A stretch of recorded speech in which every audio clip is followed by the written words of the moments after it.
Hi guys, आज हम बात करेंगे साइकोसोमैटिक डिसऑर्डर के बारे में। तो साइकोसोमैटिक डिसऑर्डर क्या होते हैं, जो कि हमारी फिजिकल और मेंटल हेल्थ के बीच में एक ब्रिज का काम करते हैं।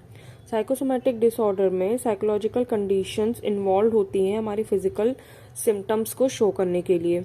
हमारे फिजिकल सिम्टम्स जैसे कि कुछ बीमार पड़ना, पेट में दर्द होना या शरीर के कुछ हिस्सों में दर्द होना। लेकिन आप जब डॉक्टर को दिखाते हो तो उसमें कोई भी मेडिकल एक्सप्लेनेशन आपके फिजिकल सिम्टम्स का नहीं होता है, लेकिन जो आपकी प्रॉब्लम है वो हमेशा बनी रहती है। आपको मेडिकल अटेंशन की ज़रूरत होती है, आपको फ्रस्ट्रेशन होता है, लेकिन उसका कोई इलाज नहीं मिलता है मेडिकल फील्ड में, अगर हम फिजिकल वर्ल्ड की बात करें तो। अब सोमेटिक डिसऑर्डर जो है वो 5 to 7% जनरल पॉपुलेशन में रहते ही हैं। वुमेन्स में ये ज़्यादा देखे गए हैं। अगर हम बात करें इनके सिम्टम्स की या फिर ये किस वजह से होते हैं, तो जो हमारी आजकल की लाइफ स्टाइल है, बहुत तेजी से भाग रही है, किसी को टाइम नहीं है अपने बारे में सोचने के लिए, प्रेशर बहुत ज़्यादा है, समय की बहुत कमी है, तो इस तरह की लाइफ स्टाइल के कारण साइकोसोमैटिक डिसऑर्डर होते हैं। इंसान अपने इमोशंस को, फीलिंग्स को एक्सप्रेस नहीं कर पाता, वो अपने अंदर ही रखा रहता है।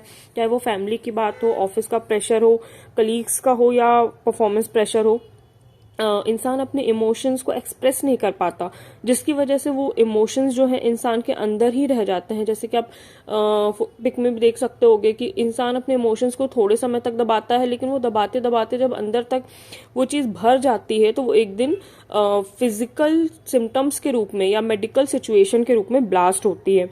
कुछ बच्चों को चाइल्डहुड में, बचपन में अवॉइड किया जाता है या उनके साथ कुछ ऐसी घटनाएं होती है जिसका ट्रॉमा उनको रहता है, उसकी वजह से भी साइकोसोमैटिक डिसऑर्डर जो है वो होते हैं। बहुत सारे केस में, जैसे गर्ल्स के केस में या बॉयज़ के केस में भी होता है, एक सेक्सुअल अब्यूज़ की हिस्ट्री होती है किसी भी पर्सन के साथ में। ये एक ऐसा टॉपिक रहता है जिसको हम शेयर नहीं कर पाते अपने पेरेंट्स के साथ में या किसी के भी साथ में।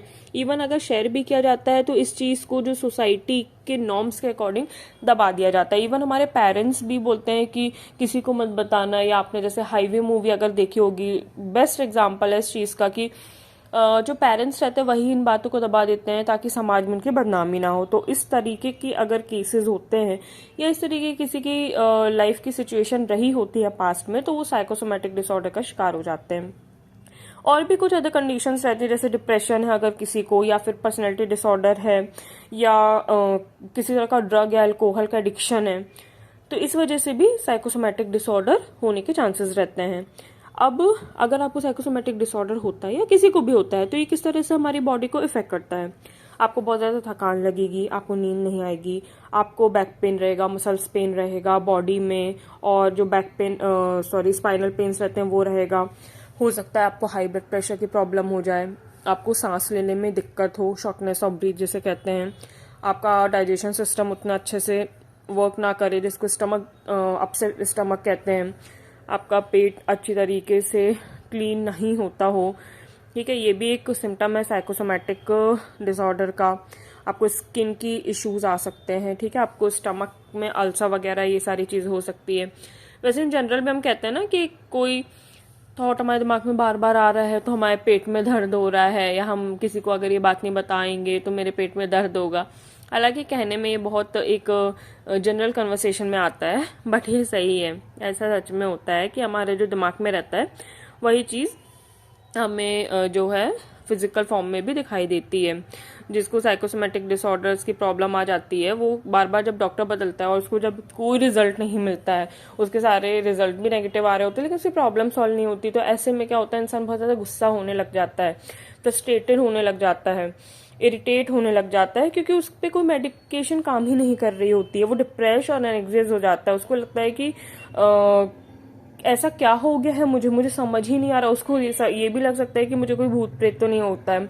वो बहुत ही ज़्यादा फ्रिक्वेंटली हेल्थ केयर के पास में जाता है, डॉक्टर्स बदलता है, फिजिशियन बदलता है, उसको लगता है कि शायद ये डॉक्टर अच्छा नहीं है, वो डॉक्टर अच्छा नहीं है, और जहाँ वो काम करता है या फिर कोई स्कूल में है, कॉलेज में है, सोशली, तो वो मतलब अच्छे से फंक्शन नहीं कर पाता, मतलब अच्छे से, यानी स्कूल में तो अच्छे से पढ़ाई में ध्यान नहीं दे पाना, या काम कर रहे हैं तो काम पे ध्यान नहीं दे पाना। तो इस तरह की प्रॉब्लम्स जो है पर्सन फेस करता है। इसके लिए जो डायग्नोसिस होती है वो होती है कि अगर आप की हिस्ट्री जो रही है हेल्थ केयर की वो आप प्रोवाइड करवाएं। कुछ फिजिकल एग्जाम्स होते हैं जो आपको टेस्ट देने होते हैं, उससे समझ में आता है कि क्या इश्यूज हैं। अगर आपके लगातार मेडिकेशंस आपके ऊपर असर नहीं कर रहा है, आप डॉक्टर्स चेंज कर रहे हो लेकिन आपके सारे टेस्ट भी नेगेटिव आ रहे हैं, तो बहुत ज़्यादा चांसेस है कि आपको साइकोसोमेटिक डिसऑर्डर हो सकता है। तो अगर इससे हम डील करने की बात करें तो ये एक थेरेपी सेशंस लेने के बाद में ठीक हो जाते हैं। जैसे कॉग्निटिव बिहेवियर थेरेपी है, जिससे हम दिमाग की चीज़ों को थोड़ा सा खोल के रख देते हैं, जिससे हमारी फिजिकल बॉडी सिम्टम्स रिड्यूस होने लग जाते हैं। अगर बहुत ज़्यादा प्रॉब्लम है तो आप एंटी डिप्रेशन या मेडिकेशंस ले सकते हो किसी अच्छे साइकेट्रिक्स के सजेशन पे। माइंडफुलनेस बेस्ड थेरेपी इसके लिए बहुत ही अच्छी रहती है। किसी स्पेशलिस्ट के पास में आप जा सकते हो, जैसे साइकोलॉजिस्ट हो गए, थेरेपिस्ट हो गए या साइकेट्रिक्स होते हैं। और प्राइमरी केयर प्रोवाइडर जो रहते हैं उनसे भी आप कांटेक्ट कर सकते हो। आप अगर खुद की केयर भी करते हो इस समय पे, मतलब आप रेगुलर एक्सरसाइज करो, इनफ स्लीप लो, मतलब ऐसे कम सोना इज नॉट गुड। अपने कुछ भी है तो आपको जनरल लिखना स्टार्ट करना चाहिए। आपको रियलिस्टिक रहना चाहिए कि कौन सी चीज़ें हो सकती हैं, कौन सी चीज़ें नहीं हो सकती हैं। आपके हाथ में क्या है, आप क्या कंट्रोल कर सकते हो, क्या नहीं कर सकते हो, और चीज़ को जाने देना चाहिए। आपको अल्कोहल या स्मोकिंग वगैरह अवॉइड करना चाहिए, हेल्दी डाइट लेना चाहिए, मेडिटेट करना चाहिए, बहुत ही अच्छा होता है माइंड के लिए। और अपने लव्ड वन के साथ में समय बिताना चाहिए, जिनसे आप प्यार करते हो, जो आपसे प्यार करते हैं, उनके साथ समय बिताइए। इससे माइंड वैसे भी अच्छा हो जाता है।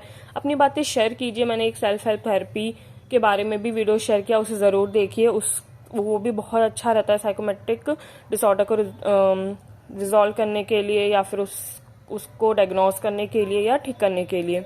और अपनी हमेशा लिमिट सेट करो, अपने ऊपर ओवर प्रेशर मत डालो, अपने ऊपर बहुत ज़्यादा बर्डन मत डालो किसी चीज़ का। तो ये थी कुछ चीज़ें साइकोमेट्रिक डिसऑर्डर के बारे में, जिससे आप जान सकते हो कि आपको या किसी और को हुआ है कि नहीं, और अगर ऐसी सिचुएशन बन रही है तो इसमें हम क्या कर सकते हैं। Thank you so much, bye bye.